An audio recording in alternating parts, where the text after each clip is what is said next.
Metrics. They're naughty, basically. I'm Ray Myers. Welcome to Craft versus Cruft. Little end of the year episode for you. And on LinkedIn recently, I posted what are some things you'd like to hear about before the end of the year. And someone who I won't say his full name, we'll call him GL. If you see this, thanks for the suggestion. Messaged me privately on LinkedIn and said he'd love to see naughty versus nice metrics list. And in fact, if you'd like to come on for a future episode and give your take on some of these, because I know from the upper management angle, you've had more experiences really applying these as opposed to just having these happen to you, which is more of my experience. So we should do that. But I will gladly give my take. And this is mostly meta takes, honestly, because I don't think you can say that a metric is good or bad. I think that's where people go wrong. I think that almost any metric is going to have times when they can be applied well and times when they're not. It's relatively rare that there's one that's universally good or universally bad. So when I call one naughty or nice, because we're sticking with the format, what I'm going to say, that's just going to mean it's like more likely to be nice in any given situation than not. More likely than not, but these can all be screwed up. And metrics overall get a naughty score. I think you're more likely to miss than hit with them. You need to be very careful of second order effects, and we'll see a lot of examples of that. So without further ado, we'll get into first sort of the meta metric concerns and things that I think are naughty and nice behavior. We'll talk about the one metric that I believe is universally nice, and then we'll just go on, and then we'll do a quick lightning round where we go through all these, and I'll give some quick hot takes. But I know some of these may start larger conversations, so feel free to ask some follow-up questions. We'll get some discussion going, maybe a follow-up video down in the comments, or get at me otherwise. Now, it is past Hanukkah, Christmas, all those. I like to kind of have an omni-denominational celebration and bring multiple traditions into the picture. But we are before New Year's on Central Time, so it is still, I think, holiday season. This is fair game, so let's get into the spirit. Let's bundle up, and let's go down the list, shall we? So first up on the naughty list is managing to metrics, right? So there's a difference between using metrics while managing, right? Which, let's be honest, let's have some sympathy for managers. They're at some point going to need to measure things and to use measurements that are available in some capacity. That's not the same as quote unquote managing to metrics. And you can look at Deming's 14 points for a starter on this. But managing to metrics means that your goal becomes moving the indicator as opposed to changing the world that the indicator happens to represent part of. And that's really, when metrics are naughty, mostly it's because of managing to metrics, in my opinion.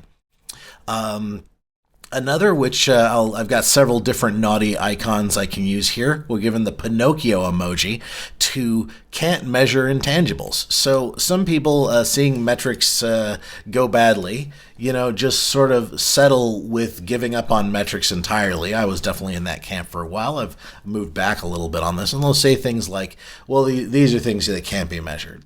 Well, it depends what you think measurement is. There's a great book called How to Measure Anything by Douglas Hubbard. And he defines measurement in a particular way, which I think is useful.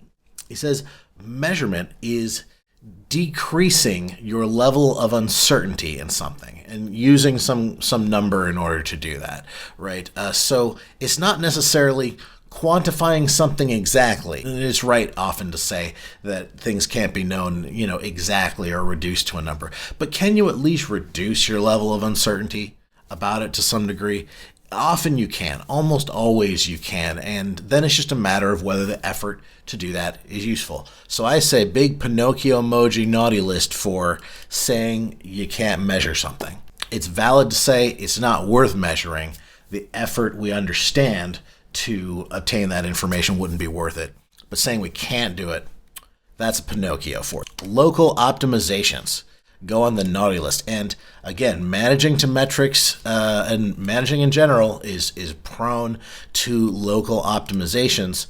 You need to look at how that feeds into the greater system. It is often the case, I would say even usually the case, that optimizing for any given local output without paying attention to the outside is going to have a neutral or negative effect on the overall system outcome. So this is depressing. Let's get into the initial nice list here. For starters, I'm going to say this is the one metric that I can say is universally good, but it is not a single metric. It is what it symbolizes. And that is banana peels. Bear with me. This is kind of my own terminology. This is a parable. Let's say I'm a famous manufacturing consultant, and someone has heard of my wizardry, and they have brought me on site, and they say, we're trying to increase the productivity in this factory. We've looked at this, we've looked at that. And I say, all right, let me investigate. I go out on the factory floor. I look at what's going on. I talk to people. I notice throughout the day that people are repeatedly slipping on banana peels. And that seems to be what's slowing people down. People are getting hurt. People are getting interrupted. It's no good. I say, your problem here is you got a bunch of banana peels on the floor. I just observe, right? I didn't come up with okay, here are the things I measured. Banana peels. No, I just looked, right? And clearly what we need are fewer banana peels on the floor. So until this situation rights itself, I recommend the metric is the number of banana peels that are lying around. Lo and behold, they start working their banana peel count down, and productivity skyrockets. And the manager who implemented this gets a nice bonus, and they go on to start an improvement program that they roll out to all the other factories because they've found the metric they need to use, the banana peel metric. They go to the next factory and they try to reduce their banana peel count in order to increase productivity. And lo and behold, it doesn't work at all because that problem was particular to this situation. I didn't come in there because I like measuring banana peels. I started measuring that because I noticed that was what was going wrong in the situation. And part of our way of intervening in that happened to involve counting the banana peels. Banana peels are simply my shorthand way of saying, I don't bring a metric into a new situation. I bring curiosity. Same token, we have systems thinking, very much on the nice list. This is kind of the opposite of the local optimizations on the naughty list. And when I talk about managing the metrics is bad, local optimizations are bad, oftentimes when you first start studying systems thinking, it just sounds like they're telling you just about how intractable the world is, and it's just hey, system's gonna system, and it seems utterly hopeless. But stick with it. Keep reading. Read your theory of constraints, your system dynamics. Whatever school kind of tickles your fancy there. I'm also into resilience engineering lately. It's going to become more apparent how they're intending you to actually look at the world and operate differently. It becomes more encouraging and optimistic and actionable if you stick with it. On the nice list is qualitative data, whereas metrics typically we associate with quantitative data. I'm going to say you might want to count things, but go for qualitative data first. Talk to people first, figure out what's going on, model the situation, and then you might find something that you need to count in order to get more evidence on how that's progressing. But again, bring curiosity, get qualitative data before you start trying to get quantitative.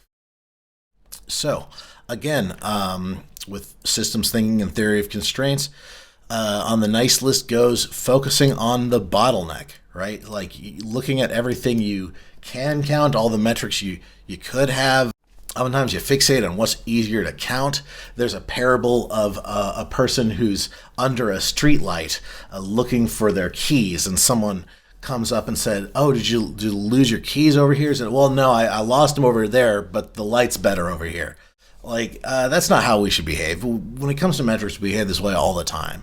We'll go and look at something easy to count. Let's get really confident about what's actually obstructing us, and then focus on that with metrics if need be. On the nice list, though it can be done badly, I have gamification, and more generally, using psychological signals to motivate the kinds of behavior you want. Like, make the right thing easy, make the right thing fun. That's really great. Now, if you want a discussion of like how gamification can go well and poorly, I recommend the Octalysis framework. They've gone into a great deal of depth of how to do this in a very kind of ethical and positive way, because there are definitely dark paths gamification can go down. But I'm gonna say mostly nice list, just because the idea of trying to make the right things easy and fun is so powerful. So these are all kind of meta metrics, right? Let's get into the brass tacks.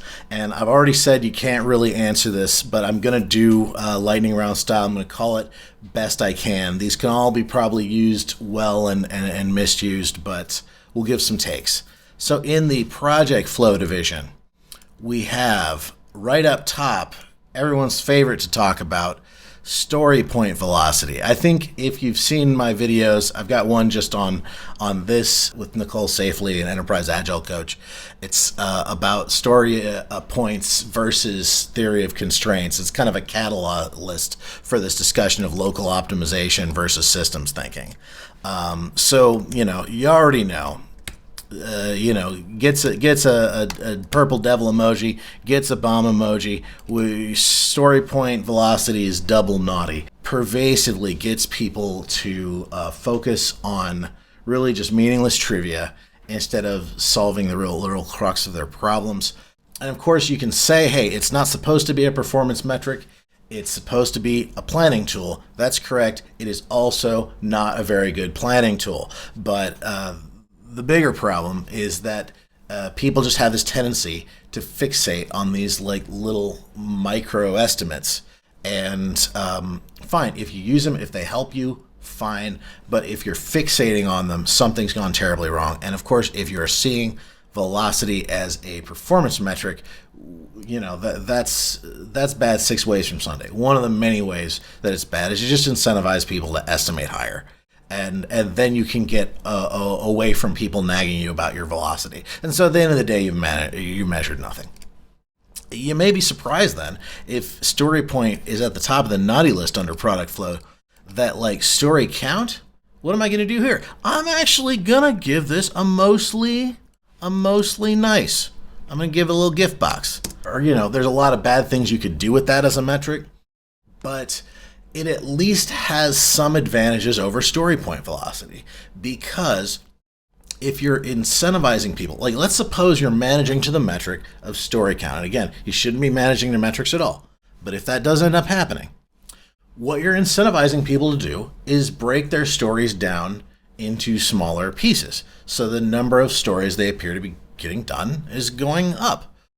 So that ultimately, maybe it doesn't result in more valuable work being done, but at least it's being tracked on a more fine-grained level. At least people are breaking their tasks down more and thinking in smaller pieces. It can encourage some positive behavior with its indirect effects. By virtue of having less toxic side effects than story points, I'm going to say just a raw story count, probably better.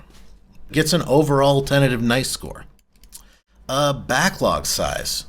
So it can be good. I think, you want to be in a situation where that's a very uninteresting number, but it is often the case where backlogs just get huge. You got lots of stuff in it you're not paying attention to, and measuring that is a pretty effective way of keeping tabs on that situation until you can, get removed. So I'm going to say that's, we'll give that a little happy unicorn emoji. A variant of this is work item age, in the backlog, or work item age at any given stage of the pipeline. I mean, ultimately, if you're trying to move toward quicker lead times, this can draw attention to where that's not happening. I'm going to say that's fine. We'll give that a little star.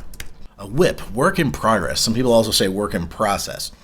That's good. That's good to be thinking about that. Oftentimes, a ton of problems in the system stem from just too much is in flight at once, and you can just improve things drastically by lowering that. Again, hopefully you get to the point where it's always a relatively small number, and what it is day to day is no longer interesting. But I'm going to say overall, that's pretty good. But let me give a caveat here, right? We'll give it a little gift box, but then like WIP limits, right?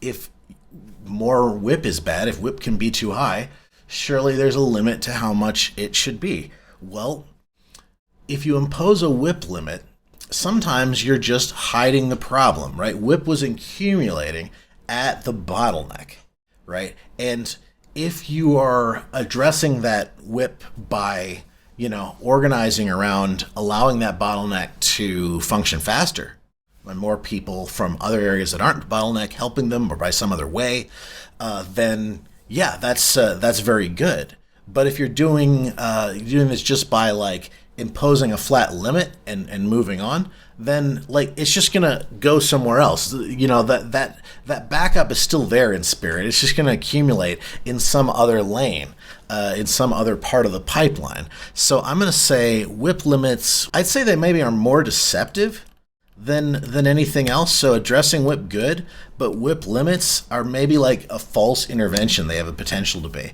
And as an example of like what a more thought out way, though not the only way, Kanban has all sorts of stuff to deal with WIP, right? But you have something in theory of constraints called drum buffer rope. And whether or not you do that exactly, I'm going to say that's an example of a well thought out way to address WIP that is very, systemic. The drum is, once we understand what the bottleneck is, everything in the system should be marching according to the drum set by the bottleneck.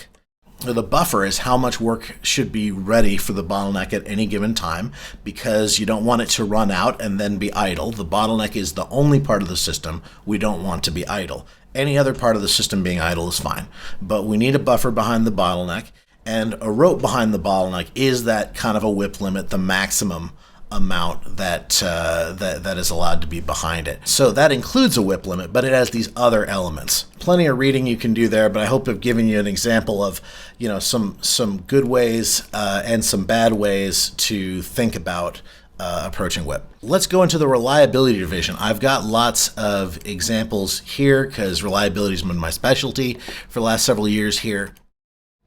First up, we've got MTTX. For example, MTTR, MTTD, these are mean time to something, right? Mean time to repair, mean time to detect, usually referring to incidents.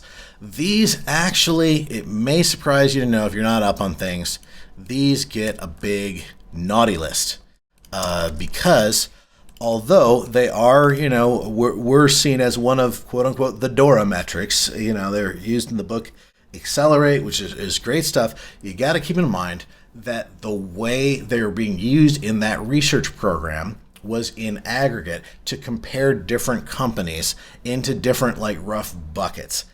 That does not imply that you are doing something equally sound if you are just managing to it and trying to improve your mean time to repair within the context of one organization. Some people have reported situations where they enacted a change that was so systemic that it did affect that, but by and large, this is a random number generator. You do not want to be like making decisions based on the output of a random number generator. Things like MTTR were originally used to model things like the failure of hard drives, right? Like individual physical components, not socio-technical systems, which is where things like incidents are declared.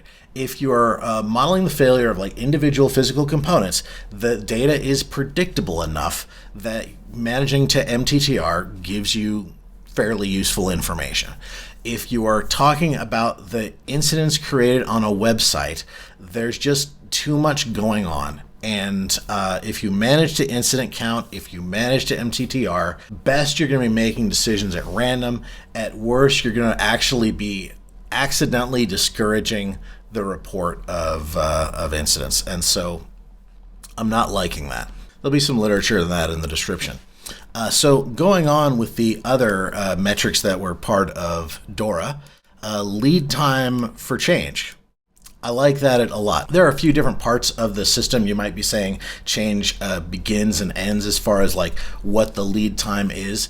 But generally, it's something to the effect of you've got some, ticket you're trying to get implemented and shipped, and some part of that end-to-end process between when it comes in and when it is live in production is what you're going to call the lead time. And oftentimes it's the case that, improvement programs have been able to take these lead times. I've seen it go from months to weeks, from weeks to days, from days to throughout the day. Just barely noticeable. You can go out trivially, non-event, when the build process and development flow is not focused on. It can be very, very long. It can be a big bottleneck in the process. So I'm going to say, lead time's great. If your lead time's good, at some point it becomes not that useful. But generally, this is a pretty good thing to keep track of. Change failure rate. Similarly, you want changes to be safe to make. You want to be able to make them frequently, not because you're reckless, but because they are safe. So, you may measure change failure rate, or you may just notice changes are frequently failing and figure out why, whatever the case there. Great concern to have. We should be demanding safe builds, safe changes of our system. Deployment frequency. Again, I like it. Pretty related to lead time. There's something I want to point out here, which maybe should have been on the overall nice list. Let's actually add it. Metrics in tension. Not intention, but they are in tension with each other.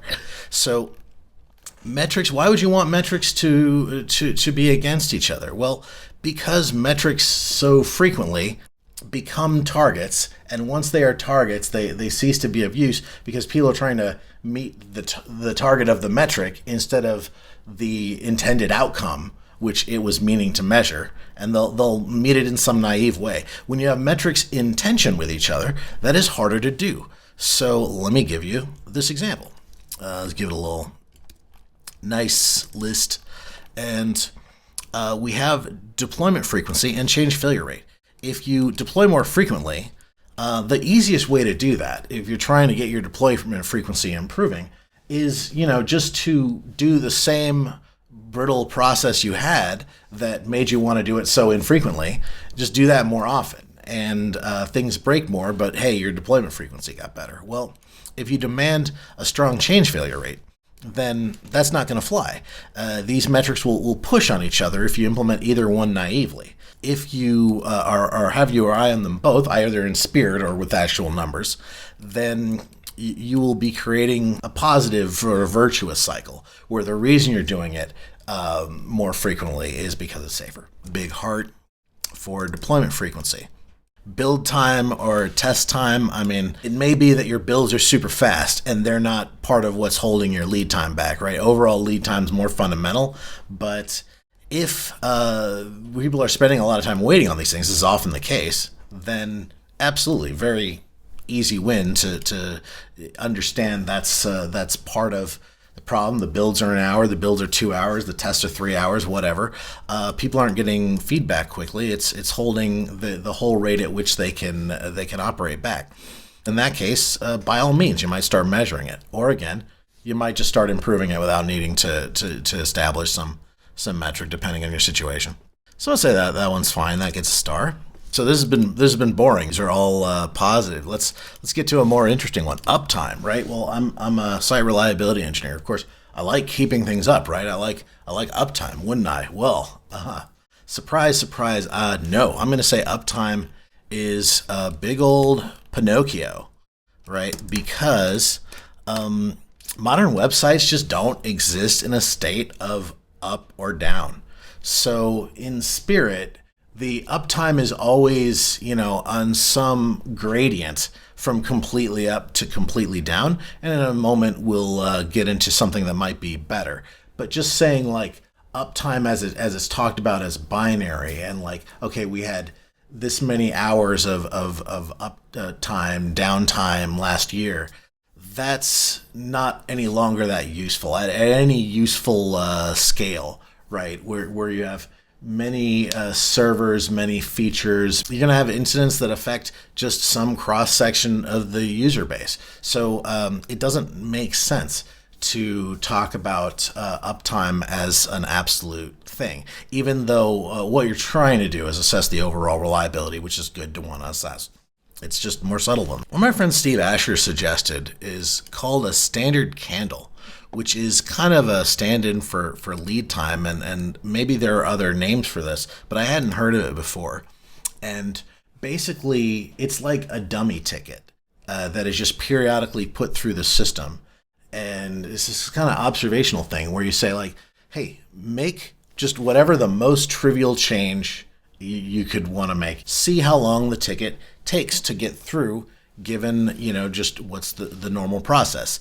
And so whatever a ticket of an absolute trivial amount of work, however long that takes, that's the standard candle. So that's a cool idea. I'm curious to try that out. Incident count, right? So this is paradoxical. Okay, so this is a great example of second order effects, because we don't like incidents. We want to do root cause analysis, learning from incidents. And so it sounds like, okay, so we want fewer incidents. We want to avoid the things that are going wrong from happening. So surely, if we have fewer incidents occur, that means things are getting better. If we have more incidents, that means things are getting worse, right? Like, it seems like a very obvious metric to do. And I'm telling you, actually, no, that gets big ol' naughty bomb icon, because it's deceptive. When you say, as an objective, we want fewer incidents, what you are encouraging is for the easiest way for that metric to be met, to happen. That's what happens when you start blasting out metrics. The metrics become targets, and the easiest way for there to be fewer incidents is to report less of them, because incidents are just a social agreement that an incident has occurred. So in fact, as your incident management gets more sophisticated, you might have your incident count go up just because you're reporting more of them, just because you're tracking and managing them better, right? Like, you wouldn't want that to look negative on your metric. It's a bad metric if it encourages bad behavior, the avoidance of reporting, and it discourages good behavior, the reporting of incidents. So along the way to wanting to push the system to be more reliable, it also undermines that in those ways. So I'm going to say raw incident count, big time naughty list. Sev levels, I'm gonna say, are a little bit naughty as well. I'm gonna give them the winky face naughty one. Incidents are nuanced. Failure modes occur in just a variety of rich ways that, in my opinion, and again, I'll link some more rigorous work on this. They defy categorization of this kind. If you want to say, hey, these are the big important ones in some way, that's fine. That's just fine. It doesn't get a bomb. It gets just a little winky face naughty list. But, keep it simple. Don't overthink it. Don't try to get it exactly right, because whatever buckets you define, some incidents will not fit solidly into these. Like, these are by definition things you don't expect. So don't expect them to fall in neatly to your buckets. So SLOs. All right, so these are the kind of better answers to things like incident count, things like MTTR, things like sub levels, is to do what's called service level objectives. So there's a whole book on that by Alex Hidalgo, and I recommend that. I recommend reading about this in the SRE books. But basically, also, it's a better version of uptime. It's a better version of so many of the things on this list. So let's say something like error rate. That would be, the better version of uptime. Error rate is the ratio of successful requests to request overall, right? So the more requests didn't succeed relative to the total, the higher your error rate is going to be. So that's a little more corresponding to like your overall, user pain. Now, not all errors are created equal. Of course, you might want to weight them differently. There's lots of issues when you try to aggregate SLOs upward, but at least this is where you want to start. Any given service, like, hey, this is the budget. This is our error budget. This is the error rate over a period of time that we like to target. We've arrived at that by talking to our stakeholders. We have made an agreement. This is the level of reliability we're going to support.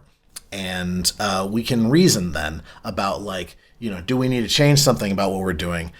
Just based on, are we within the targets that we've set? It just gives a vocabulary to talk about your reliability targets. So going to say big, happy unicorn for SLOs.